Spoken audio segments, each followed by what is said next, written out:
Hello, gamers and gamettes. What is going on? My name is Tanek127, and welcome back to another video. And guys, in today's video, I want to talk to y'all about the First Descendant. However, if you want to stay up to date on all things the First Descendant, make sure you are liking today's video, subscribing to the channel if you are new, and let's go ahead and get right on into today's topic.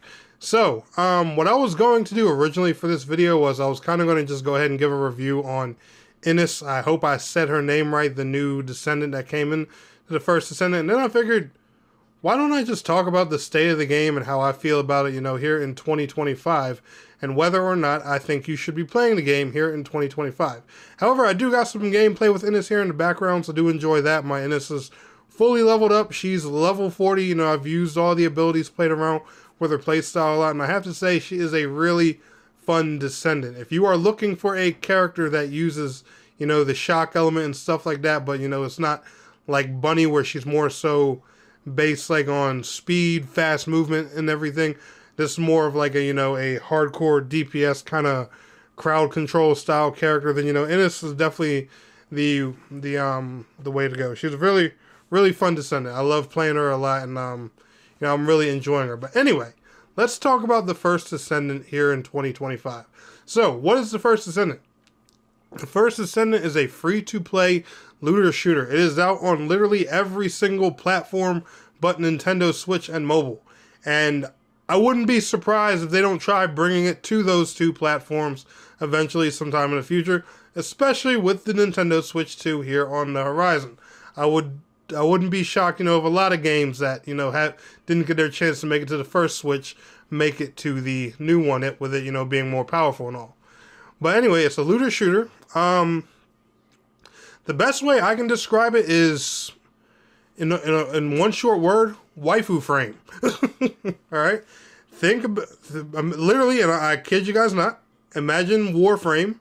A lot of its mechanics, a similar monetization style, a similar style of leveling, a similar mod system, and stuff like that. But the game comes from a different style of development team. The characters are, let's just say, very attractive. I'm sure you guys are looking at my gameplay here. Y'all can see the booty on Ines, so we're not going to hold any of that back. And when you guys get to look at my other character, you're going to see the same thing. There's a reason I called it waifu frame. And don't worry, there's a lot of male characters and stuff like that in here too, if you don't like the whole female waifu style hot chick kind of thing. But hey, I just think it adds some cool flair to the game. But like I said, looter shooter, real simple.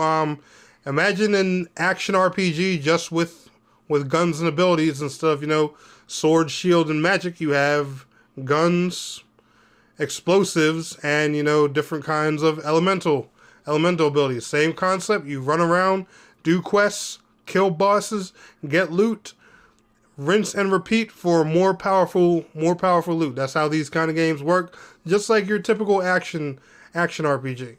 Now, the First Descendant is a lot of fun, and like I said, it's available on all platforms and also free to play. I really enjoy it. It's got a lot of end-game content. Right now, we are currently in the middle of Season 2 of the game.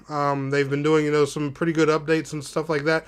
The one complaint I would say that probably people have with the First Descendant, because I haven't looked too much at, the community's opinion, but I'm just going to throw this guess out there, and I'll even show a picture of you guys up on the screen, is a lot of the end game content in the First Descendant, depending on how you build your characters and stuff, of course, can be really easy. And I'm talking extremely easy.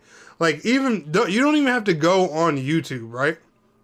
If you're on your PlayStation 5 and you're literally looking at, just recommended videos when you scroll down, like under the game that you're trying to play and stuff like that, how they'll have recommended YouTube videos for that game that you're playing.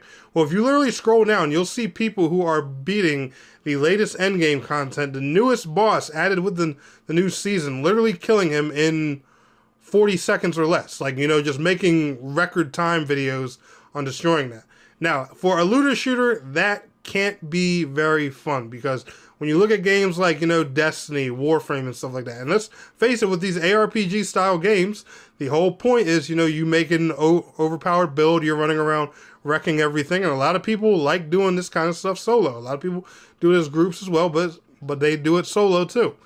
And one big flair to these games is having, you know, really difficult boss fights, you know, that have crazy mechanics, really difficult raids and stuff like that. That's why Destiny, they always have these world first events and tournaments and stuff like that, because the raids are really challenging. You'll have a really good built character, but the raids and endgame content are built to, you know, push the limits of those characters. And I think that's one thing that the First Descendant is really lacking on, is building content that's going to challenge the community. Now, don't get me wrong, when a lot of these bosses and stuff like that come out, they are challenging at first. They are difficult, but a lot of people end up, you know, getting around it, making builds, putting gear together and stuff like that, that just lets them, you know, just zip zap through the content. And, you know, they end up getting bored, and then, you know, here comes us content creators with the rant videos saying, you know, the First Descendant's boring, there's not too much for us to do and stuff like that. And it's because, you know, the content doesn't challenge the current skill level of the player base. And that's probably, you know, my only real complaint when it comes to the First Descendant. It's Unreal Engine 5 game. It's a gorgeous game. There's all kinds of, you know, different cosmetics, stuff to do. There's plenty of activities.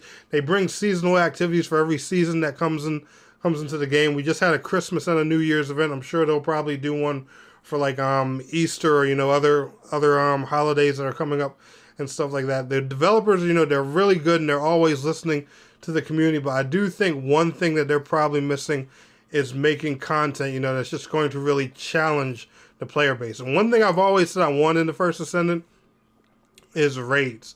And I think, you know, that's one thing the development team should probably consider, because I think they can build something crazy, especially if you look at the kind of boss fights and stuff that they add in this game. Yeah, these devs could make a wild raid. Imagine an 8-man dungeon style content with some type of crazy colossus at the end that just has massive mechanics and just all kinds of insane stuff to do. That would be pretty awesome. I'm not gonna lie. Anyway, guys, y'all playing the First Descendant here in 2025? Let me know how you're feeling about it down in the comments below. Anyway, y'all enjoyed today's video. Smash that like. I'll see y'all in the next one. Peace out. Have a good one.